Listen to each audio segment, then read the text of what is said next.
খুলনা মহানগরীর বিভিন্ন শিক্ষা প্রতিষ্ঠানের শতাধিক মেধাবী ও সুবিধাবঞ্চিত শিক্ষার্থীদের মাঝে বিতরণ করা হয়েছে শিক্ষা সামগ্রী।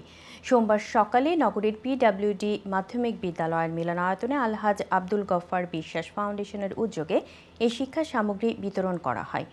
অনুষ্ঠানে সভাপতিত্ব করেন ফাউন্ডেশনের চেয়ারম্যান তাহেরা খাতুন আপেল বিশ্বাস।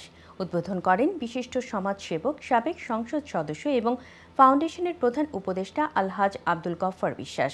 বিদ্যালয়ের প্রধান শিক্ষক ও বাংলাদেশ শিক্ষক সমিতি খুলনা মহানগর শাখার সভাপতি মোহাম্মদ লিয়াকত হোসেনের সঞ্চালনায় অনুষ্ঠানের প্রধান অতিথি ছিলেন মাধ্যমিক ও উচ্চ শিক্ষা খুলনা অঞ্চলের উপপরিচালক মোহাম্মদ কামরুজ্জামান।